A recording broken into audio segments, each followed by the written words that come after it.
때론 사람들은 성공의 단면만을 바라봅니다. 그 이면에는 많은 고통과 좌절, 추악함이 담겨있지요. 아름답게 포장되지 않은 충격적인 록스타들의 이야기. 여기 인생록에서 진실을 마주해 보시기 바랍니다.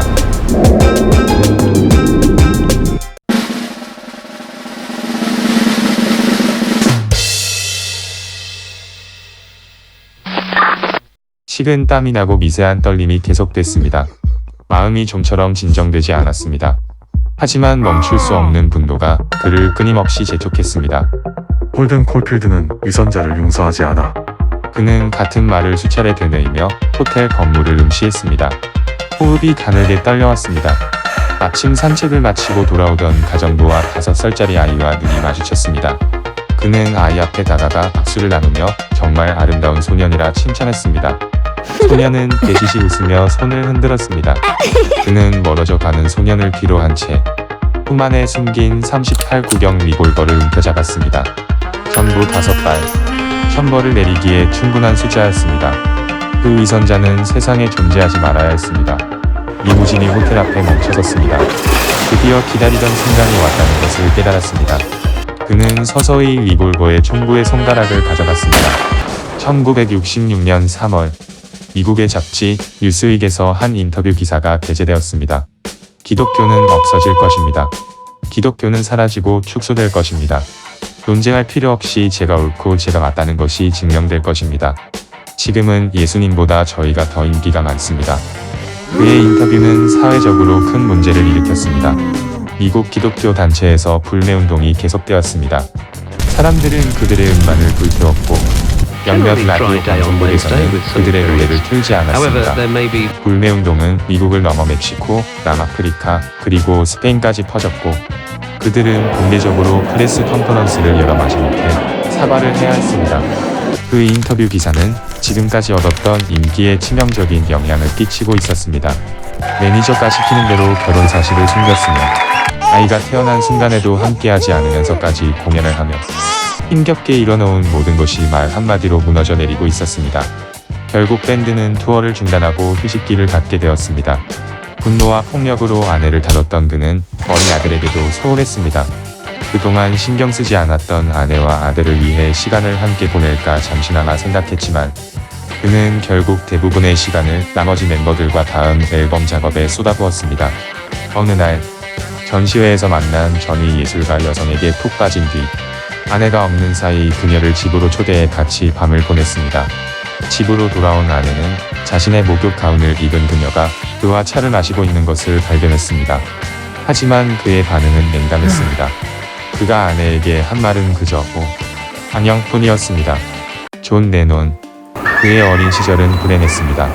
선원이었던 아버지 프레디 레논은 집을 나갔고 어머니는 다른 남자와 동거했습니다. 부모님이 이혼할 때 5살인 존에게 누구와 살 것인지 정하라고 책임을 전가했습니다. 이후 존은 이모 집에서 얹혀 살았으며 집 근처 보아원 스트로베리 필드에서 많은 시간을 보냈습니다. 그가 17살 때 어머니가 만취한 경찰관이 운전하던 경찰차에 치여 사망했습니다. 그 경찰관은 무죄 선고를 받았으며 존은 세상에 대한 불합리에 분노했습니다. 그런 그의 삶의 남다른 의미를 가진 것은 비틀즈 그리고 숫자 9였습니다. 존 레논은 10월 9일에 태어났으며 어린 시절 살았던 집의 주소는 리버풀의 9 뉴캐슬 로드였습니다. 비틀즈의 첫 공연 날이 2월 9일이었으며 매니저 브라이언 앱스테인이 비틀즈를 처음 본 날이 11월 9일. 비틀즈가 세계적인 인기를 얻게 된 에드 설리번 TV쇼 역시 2월 9일에 방영했습니다. 음반 회사 EMI와 계약한 것이 5월 9일. 이름을 비틀즈라고 정한 뒤 비틀즈를 해체하기까지 걸린 시간이 9년인 것처럼 존 레논의 삶의 중요한 날들은 모두 9라는 숫자와 관련되어 있었습니다. 때문에 그는 몇몇 노래에 특별한 의미로 숫자 9를 넣었습니다. 1970년 비틀즈가 해체한 뒤 멤버들 간의 불화는 갈수록 악화되었습니다. 존 레논은 폴 맥카트니, 조지 해리슨과 연락을 끊었고 각종 인터뷰에서 그들을 맹비난했습니다. 이혼 후 전위 예술가 요코 오노와 재혼하고 뉴욕으로 이사한 뒤 2년 동안 아들을 만나지 않으며 그의 인간관계는 더욱 피폐해져 갔습니다. 하지만 존은 우연히 아더 지노부의 원시적 불침이라는 심리치료에 대해 알게 되며 자신의 어릴 적 트라우마가 현재 자신의 인간관계 형성에 문제를 일으키고 있다는 것을 깨달았습니다. 존 레논은 원시요법 치료를 받으러 런던과 LA로 떠났습니다. 원시요법은 어릴 적 받았던 정서적인 트라우마를 다시 재현함으로써 신경증을 극복해내는 방법이었습니다. 존은 원시 치료를 통해 평생의 트라우마였던 어린 시절 부모와의 관계에 대한 감정적인 응어리를 다소 덜어낼 수 있었습니다. 3년 뒤 존과 유코 오노의 관계가 점점 소원해졌을 때 요코는 존의 개인 비서였던 메이팡에게 존과 잠자리를 할 것을 부탁하며 둘이 당분간 함께 지낼 것을 제안했습니다. 설득 끝에 존과 메이팡은 캘리포니아로 이사했고 잃어버린 주말이라 부르는 18개월 동안 동거했습니다. 메이팡은 존 레논의 부서져가는 인간관계를 고쳐 나가고자 했습니다. 덕분에 존은 폴 맥카트니와 다시 안부전화도 하고 가끔 연주도 함께 했으며 2년 동안 보지 못한 아들 줄리언과도 만남을 계속할 수 있었습니다. 존은 줄리언에게 기타를 가르쳐주는 등 시간을 함께 보내며 관계를 개선하기 위해 노력했습니다. 존은 요코 때문에 억제한 감정을 풀었고 친척들과 친구들과 관계를 다시 갖기 시작했습니다. 잃어버린 주말이 끝나고 다시 요코의 곁으로 돌아간 뒤 1975년 존 레논의 생일인 10월 9일에 두 번째 아들 숀 레논이 태어났습니다. 존은 과거의 잘못을 되풀이하지 않길 원했기에 5년 동안 음악을 그만두고 전업주부로 살며 숀을 돌봤습니다. 1980년 12월 8일 5년 만에 존 레논은 새 앨범 더블 판타지를 발표하며 기대를 모았습니다. 존과 유코는 뉴욕에 위치한 다코타 아파트로 돌아왔습니다. 리무진으로 향하는 길에 사인을 요구하는 사람들이 다가왔습니다. 그리고 그 중에는 그 사람 마크 채프먼이 있었습니다. 그는 존 레논의 앨범을 말없이 내밀었고 존은 앨범에 사인을 해줬습니다. 존이 이게 원하는 거 전부인가요? 하고 물었고 그는 웃으며 고개를 끄덕였습니다. 곁에 있던 사진 작가가 둘의 모습을 사진에 담았습니다. 존과 요코가 떠나고 한산해진 다코타 아파트에 그는 여전히 남아 서성거리고 있었습니다. 오후에는 가정부와 함께 집으로 돌아가는 존의 아들 숀 레논과 마주쳤습니다. 그는 숀에게 정말 아름다운 소년이라 칭찬했습니다. 숀은 대시시 웃으며 손을 흔들었습니다. 밤 늦게까지 마크 채프먼은 책을 읽으며 존 레논을 기다렸습니다. 홍일밭의 파수꾼은 그에게 깊은 영감을 준 소설이었습니다. 그는 소설의 주인공 홀든 콜필드가 되길 바랬습니다.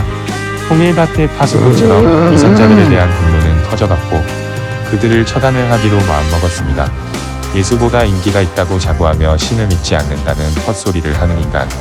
자신은 호화로운 생활을 하면서 무소유를 주장하는 위선자. 그것은 진짜 존 레논이 아니었습니다. 그동안 한편으로 동경을 해왔던 존 레논. 어쩌면 자신이야말로 진짜 존 레논이며 가짜를 처단해야 한다는 생각마저 들었습니다.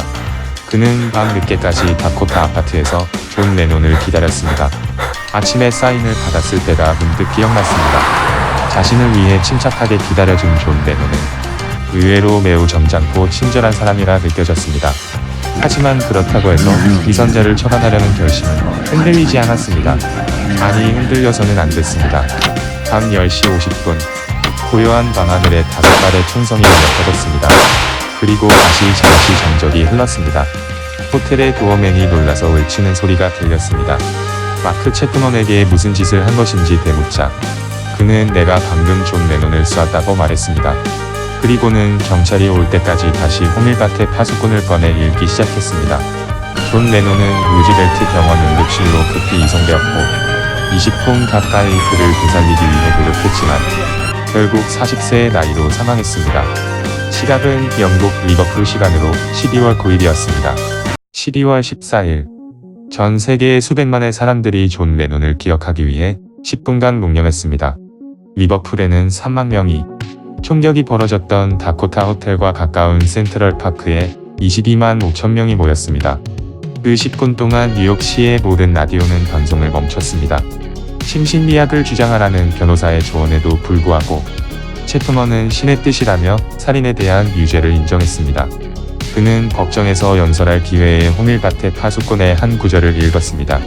그는 최소 종신형 20년을 선고받았으며 현재 12번째 가석방이 거부된 채 그린헤이븐 교정시설에 수감되어 있습니다. 존 레논. 그는 비틀즈뿐만 아니라 나아가 솔로 커리어에서 사회 참여적이고 정치적인 메시지를 세상에 전달하며 뮤지션을 넘어 전설적인 인물로 남게 되었습니다.